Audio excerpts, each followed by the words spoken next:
Welcome to another episode of the Irregular show. I am the host, Sleepy Melbourne in the building, and I'm here to talk about Tower of God, chapter 625. And it starts right where we left off. Baam was taking that good old hammer fist to the back of the head. We got Dumez making an ominous face, and then we see Baam laying there on the ground, and then Baam is transported into his mindscape where he is having a conversation with Leviathan, who is surprised to see him looking so small inside of such a large container. But we get some lore where Leviathan explains to Baam that he and the two other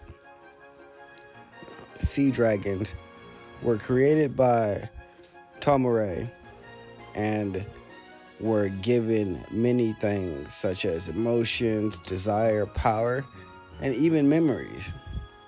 As we saw Tomure empty his memories into Leviathan, so that he could forget the actions that he took against Amaze, causing the rift between the 10 great families and Fug, which has spanned thousands of years now. That one incident has created a rift that has spanned thousands of years and impacted thousands of lives.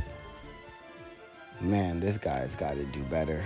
He's just got to do better. But we're not mad, because since Leviathan is basically a part of Tomure and Baam has absorbed Leviathan, he has a part of Tomure's power inside of him.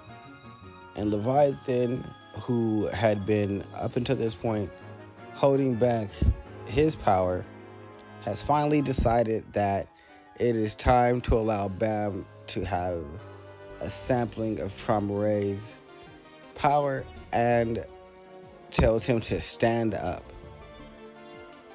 And boy, does he stand up in full glory. Both horns are out. He has Leviathan's face horns. He has these giant Senshu wings.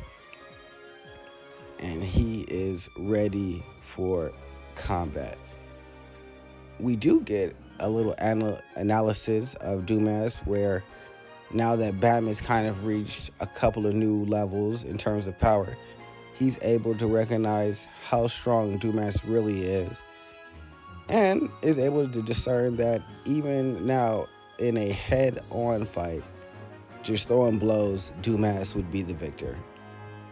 But that does not mean that he has no chance for victory, as he summons a bow and arrow, just like one of the elders of Fug did, Kill Him, and he launches a attack raining arrows of Shinshu that, unlike before, only left scuff marks on Dumez, have now been able to penetrate his skin, leaving tiny cuts all over his hands and body.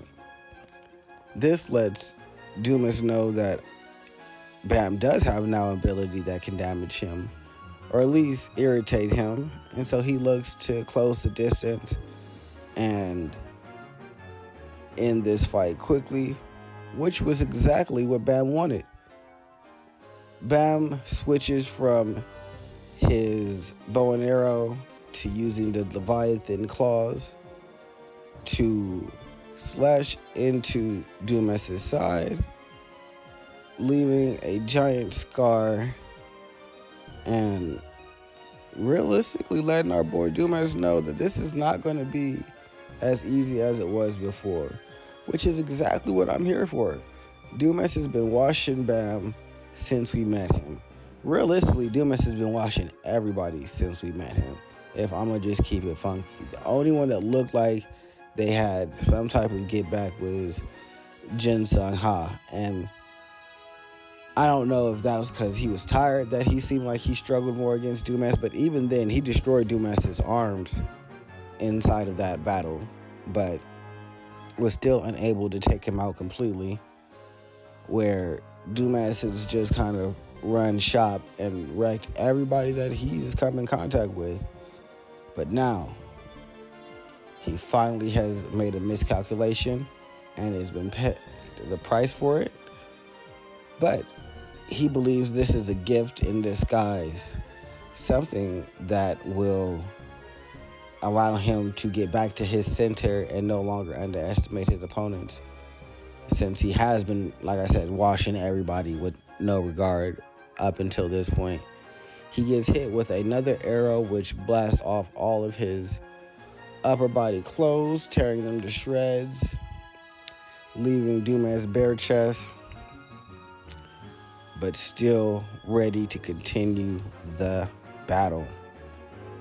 We see Dumas launch towards Baam using his pocket device that holds his spear, readying it as a weapon and launching it at Baam, while Baam uses his bow and arrows to repel or attempt to repel Dumas. The two meet in a clash, and Baam is not taking anything lightly. He is using the Leviathan claws to damage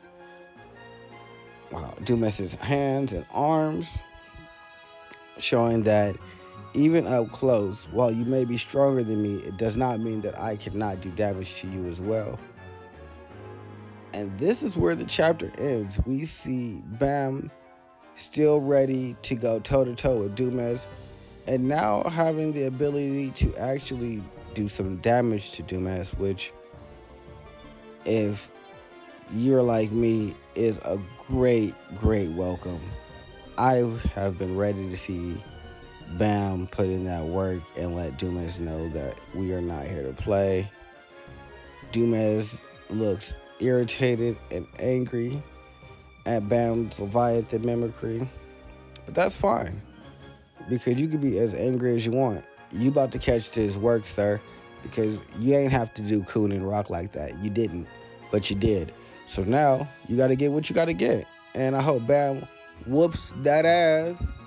But anyway, make sure you guys like, subscribe, comment below, and I will see you guys next time. Bye.